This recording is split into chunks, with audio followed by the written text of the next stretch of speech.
coming out here after 30 years. Yeah, I ain't got nothing, but I'm gonna have something because I'm rich in personality, you know, and I'm rich in love. My family love me, and that's really all that counts. Hey man, shout out to everybody out there on Team Banky Pound, man. I appreciate the love. Boom. I appreciate the support. Big love, TBP Nation, man. We out here, man. We rolling. We pushing this P all the way down the line, man. Positive energy all the way through 2024 and into 2025, man. It's fastly approaching. Let's go. Let's get it. Let's run these numbers up. Don't get complacent, man. Tell a friend to tell a friend, man. We need more subs. We need 200,000, 300,000, 400,000. We need to run it up. You know what I'm saying? If not us, then who? Let's go get it, man. Let's go get it. We got to push this energy out there. I appreciate everybody who rock with me. I appreciate everybody who share this platform. Share the platform, man. Share the videos. Put them on your social media. Put them on Facebook. Do whatever you got to do. I ain't making no copyright complaints. Do what you got to do to get this message out, man, because we trying to save them, man. Each and every day we losing more and more and more and more and more young kings and queens. So let's go, TBP Nation. Stand up. Appreciate you. Big love. Leave a comment. Talk to me. I talk back. Well. Man, today, I went to a comedy special last night. Shout out to Ali Sadiq, man. Brilliant storyteller. But he said something, or I heard something last night that made me think about this video. It was on my mind, so I said I was going to tell this story. But, you know, like I say, when you're in prison, man, you run across all kinds. Every kind known to man is going to be up in that penitentiary.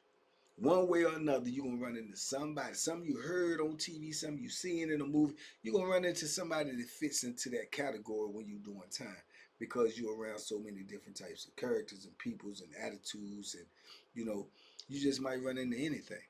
So I can remember this dude, man, that I met, and you know, we got cool. He was a alright dude. He wasn't nothing like we was like super solid or nothing like that. But he was alright, you know what I'm saying? I used to kick it with him, play chess and stuff with him and everything like that. So I can remember, man, dudes do a lot of joking and playing in the penitentiary and everything, right? And he had this big scar across his forehead, right? And him and the other dude was joking one day while we was playing, chess. So, they playing a dozen, they going back and forth, joking on each other about how each other look and stuff like that. Yeah, I know it's childish, but we in a penitentiary. We do a lot of childish things a lot of times because we ain't got nothing else to do but be bored, and entertain ourselves. So it be a lot of that going on, joking and playing a dozen and talk. Sometimes it get out of hand, sometimes it don't. But dude started joking about the scar on his head, right? And yeah, he was like, yeah, you just better hope you don't get nail one. You know what I'm saying? So he was like, he was like, yeah, you better hope you don't never get no scar. You better hope you don't never get no celly. You get up in the cell, one of them crazy cellies. Yeah, you might not come out. I came out. You know what I'm saying? So that intrigued me. You know what I'm saying? I was wondering what he was talking about because I seen the scar too. I ain't never asked him what happened, but it's big on his forehead and it protrudes. So I know that it's possibility that it happened in prison because, like I told you, you get messed up in prison, man. You going to them jackleg, bootleg, doctors, man. We get the lowest grade, man. I think we get the ones that be practicing on us. So a lot of dudes that had surgery, man, they got them big old keloids and big old scars, and it don't look professional. You know what I'm saying? Like I said, I think we practice. I may be wrong. I think we practice, when we in prison. But anyway, so, later on, what I'm saying, we come back later on and me and him playing chess, man. I asked him, man, about, what you mean when you said about the sky, man? What you mean about the selling stuff? He was like, oh, man, that's some crazy stuff, man. I'm like, what's up?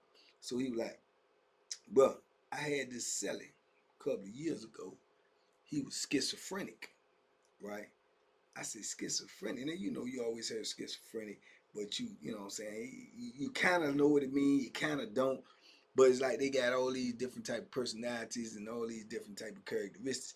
He said, man, this joker was schizophrenic and he had seizures. He said, but I ain't know they put him in the cell with me. You know what I'm saying? But after he was in the cell with me for a little while, I could see he was a little off, man. You know what I'm saying? He'd be walking around, talking to himself sometimes, be mumbling, be laid on the bunk, be mumbling and all this crazy stuff. So I'm like, yeah, I said, man, I'd have got that joke up out of there. Which I probably would have because I'm paranoid. I'm a paranoid type dude. And you walk around here doing all this mumbling and I'm going to get paranoid. I don't know what you got going on. I ain't going to feel real comfortable laying down, going to sleep around you. You know what I'm saying? That type of stuff. Which, in retrospect, that's how he should have felt. You know, so he was like, yeah, man, but he was young. You know, I was trying to work with him. You know what I'm saying? I just thought he had something going on. He said, I thought he, probably came off the street, been, on some bad drugs or something. You know what I'm saying? So I was like, yeah. He was like, yeah, man. So, then he just started getting weirder and weirder. And he was doing more and more, off character stuff, man. So he said, man, one night I was sleeping. And he said, you know how you sleep and you can feel like somebody watching you? I was like, yeah. He was like, man, I could feel like somebody watching me. He said, so, you know what I'm saying? He said, I roll over. And he said, when I roll over, I look. He said, the Joker's sitting on the toilet with the blanket over him, and he's staring at me. So I look at him and I try to make sure he won't, using the bathroom. He won't, taking a dump or nothing. But he couldn't have been because the toilet, the toilet face straight, but he's sitting sideways, like looking straight at me. So I'm like, man, I got my eyes open and I can see him. It's dark, but I can see him. He's looking at me. So I don't know if he can see my eyes open. He said, so I squint my eyes a little close so he couldn't see that my eyes was open. But I'm looking at him and he said, man, this joker just sitting there just staring at me. He got the blanket on and he just looking at me like this. So I say, man, I watched him for about 5, 10 minutes maybe. And he ain't moving. He just looking at me. He said, so I I like I'm getting up and I get up and I set up and he's still right there. So he set up and stuff. And I'm like, hey man, what's up? You all right? And he said, man, the joker say, is you all right? He said, I look at him, I said, yeah, I'm all right, man. What's up with you? He said, no, ain't nothing wrong with me. What's wrong with you? So he said, he looking at him like, okay, man, hey man, I gotta use the bathroom, man. So he said, okay. So he said the dude get up and get on around him, let him go over there use the bathroom. Said he don't even climb up on his bunk. He over there by the bed and he got his back turned, but he still got the blanket over top of him. So he said he used the bathroom, flush the bathroom, wash his hands and everything. He go back and sit on the toilet. And he said right there, and he said, man, I couldn't even sleep, man. He said, dude was acting weird as I don't know what. So he said, man, then next thing you know, I'm just sitting there, I'm acting like I'm doing what I'm doing, but he mumbled every now and then. I said, hey, man, what you say? He said, oh, I ain't talking to you. I'm all right. He said, man, it was just weird. So he said, man, I should have got rid of that joke right then and there, man. I knew I should have got rid of him. I should have told because he was, you know what I'm saying? So he said, man, I let the joke go. Eventually I go ahead and go to sleep, but I won't sleeping good because this joker he ain't never leave up out the toilet, right? Now off the top that right there, I can't deal with that type of stuff, man. I just can't because I'm gonna get uneasy. You know what I'm saying? But he said he went on through it, man. He said it won't no more than 3, 4 days later that he already uneasy sleeping. So he said he wake up again, Rolo. He said the joker's on the toilet looking at him again with the blanket over. So he said, man, this time, man, I just sit straight up, man, come up out the blanket. I sit up, man. I sat on the bunk and I'm looking at him. I said, man, what's up with you, man? You sitting up here watching me when I'm sleeping or something? He said, man, the joker said, ain't nobody watching you when I'm asleep. Ain't nobody watching you when you sleep. You be watching me when I'm asleep. That's why I can't sleep. What you trying to do something to me? I know you trying to do something to me. Yeah, that's why I can't sleep. What you trying to do to me? Huh? He said, man, ain't nobody trying to do nothing to you, man. What is you talking about? He said, yeah, you're trying to do something to me. I know you be waiting for me to go to sleep. That's why I ain't sleep. And I'm watching you and I'm waiting on you. Yeah, because you trying to do something to me. I know what you trying to do to me. He said, man, what's wrong with you, man? Hey, man. And he said, he's stand up. He said, man, you want to get up out here with all that? I don't know what you talking about. He said, the old boy stand up, but he got that blanket over top of him. He said, man, you going to have to get up out here. So he said, when he tell him, you want to get up out here, he said, man, the dude pull the blanket off and he got the lock in his sock wrapped around his hand. He got like 3, 4 locks in 2 socks wrapped around his hand. He said, man, he pulled the blanket off and boom, clucked him in the head. He said, man, blanket man, he hit me so fast, I wasn't expecting that. He said, I fell down and you know what I'm saying? He said, I was dizzy. He said, man, and he just started clucking me, hitting me. Michael, Michael, Michael. He said, you trying to do to me? What you trying to do to me? He said, man, I was trying to block the joint, man, but he would hit me. He said, but he wouldn't stop. He just kept hitting me. He was just hollering, man, what you trying to do to me? What you trying to do to me? And he said he grabbed him by his legs and snatched him. Boom, he fall down. So he said he crawled up on top of him. He said, dude still trying to swing. He crawled up on top of him trying to get his arms. Then he started punching him, but he's still trying to get this thing out of his hand. So they in there tussling. They in there tussling and running. He said, man, I couldn't hardly see. Blood was running down my face. It was getting in my eyes. So I'm trying to reach for this joint. I'm trying to hit him. And I'm imagining this while he telling it to me, right? I'm like, what the? You know, so he said, man, we tussling, but it's making so much noise. So, you know, how dudes get in the block, dudes be like, oh, somebody rumbling. They all on the gate. Hot, hot, hot. You know what I'm saying? So the police in the booth, they heard noise. They be looking around, you know, at nighttime. They don't know what's going on. They just be looking, trying to pinpoint what cell it is.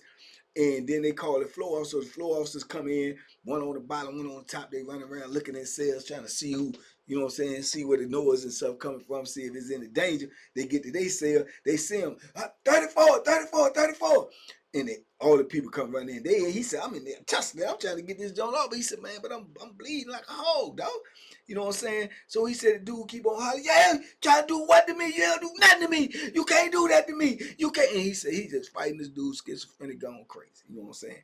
Gone crazy. He fighting the dude, he bleeding dude, done clucked them all up in his head and bust his head wide open, broke big old knots on his arm, whelps all on his back from this lock in the sock. That lock in the sock will punish you, man. That hot pocket will punish you. If used right, it will punish you. And he said, man, I just, you know, that was a crucial mistake, man. I slept on him. He said, man, I should have got him out the cell with me when he first came in there with me, man. He said, so the people bust the door, they run in there, they get all on us, man. You know what I'm saying? They wrestle us out, take him out, man. He going out screaming and hollering and kicking the people that hold tied him, taking him up out there. He hollering, yeah, he trying to get me. He trying to get me. Yeah, I ain't gonna let him do that to me. I ain't gonna let him do that to me. And they taking him out. So people that's listening, you know, we in the penitentiary. So now you getting a bad bone put on you because everybody in there thinking like, what you trying to do to him? You know what I'm saying? So people is speculating because they don't know what's going on. But he young and he in there with dude and they thinking that dude was trying something with him, you know what I'm saying? And that won't even the case. The dude was schizophrenic, he was paranoid. He just, you know, he ain't been in penitentiary a year or two. So he got something going on.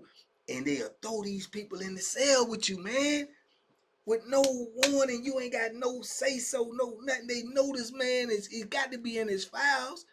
They know he, you know what I'm saying? But you got to deal with that type of stuff. You ain't got no choice. You stuck. You know what I'm saying? So that just was some bad luck on him. Cause he ain't asked for that. He won't bother nobody. He ain't into that foolishness. He doing his bit. And this is the results of doing time. Then he got a big old gash on his head. He said he had a big old knot in the back, but the gash in his head, he had that stitch. That scar still there. Gonna be there for the rest of his life. You know what I'm saying?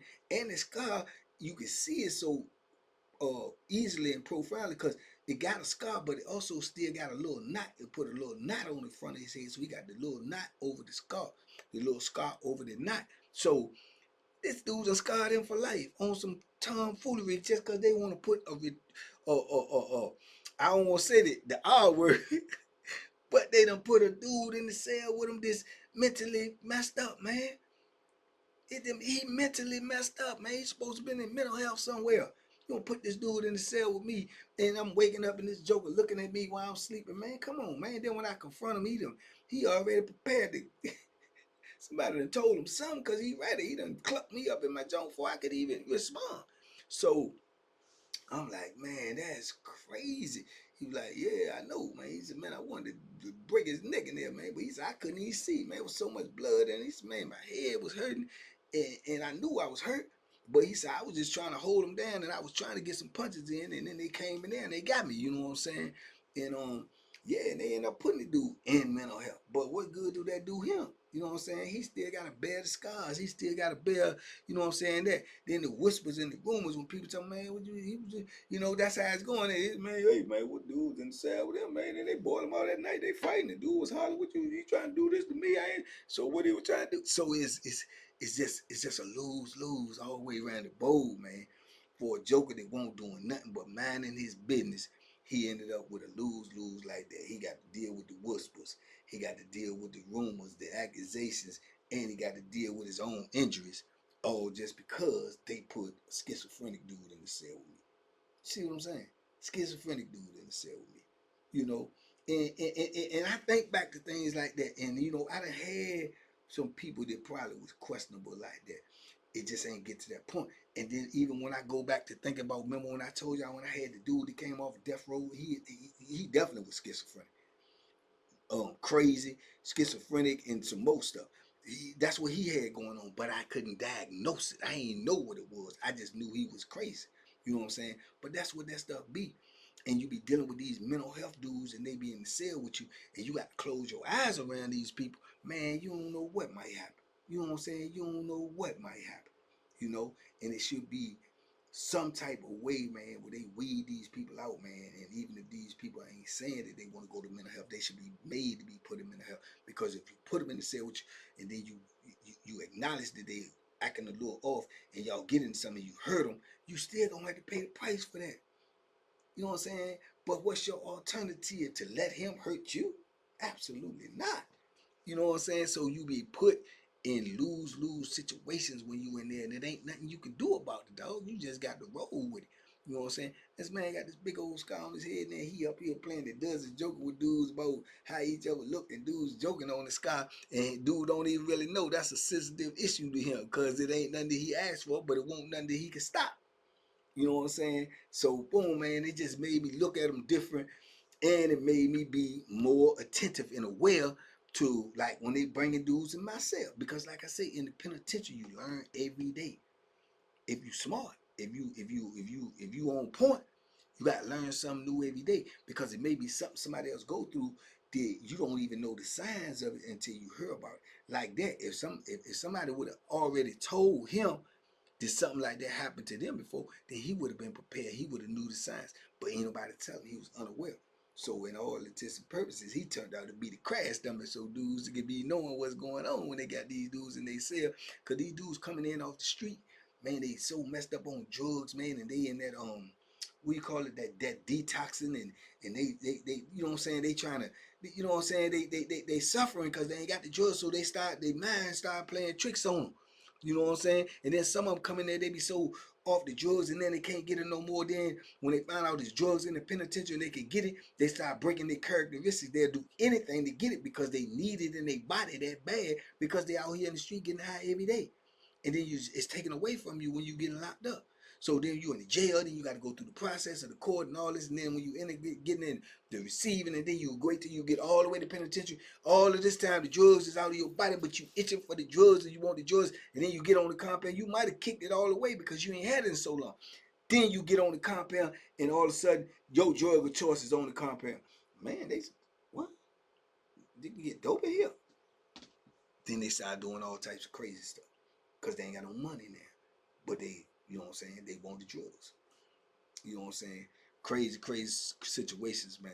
But like I say, man, yeah, man, they put a schizophrenic dude in the cell with him, man, and he had to pay the price for that, man. He couldn't even really get no get back on him. You know what I'm saying? That was it. That's a wrap. You had to take that one on the chin.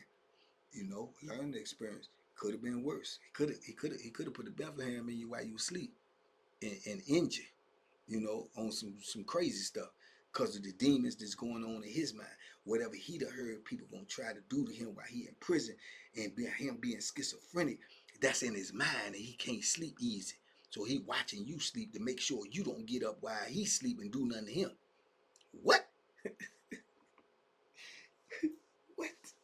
You know what I'm saying? That's why I told you, man, you don't get no rest in prison, man, because you just always uneasy.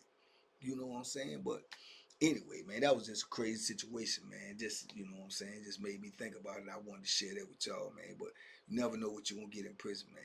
You just don't know, man. You just got to hope and pray and stay prayed up, man, and just stay on point, man, and be aware and be alert about anything that seems out of the ordinary. And you can't look at something and say, that ain't nothing. Because whatever you think ain't nothing could be something. You did. But y'all let me know what y'all think in the comments, man. Y'all talk to me. I talk back. TBP Nation, stand up, man. We on the road to 200K. Let's go. Let's get it. We did it. We got 100. We can do it again. Tell a friend if it's 100 of y'all. If each one of y'all go tell one friend, guess what that math add up to? 200K. Let's go. Let's get it, man. TBP Nation, stand up. Be safe. Be smart. Make good decisions, man. Ha, boom. Ha. Duck them hooks, man. Pay attention to your surroundings, man. There's some weirdos out here, man. Real live weirdos.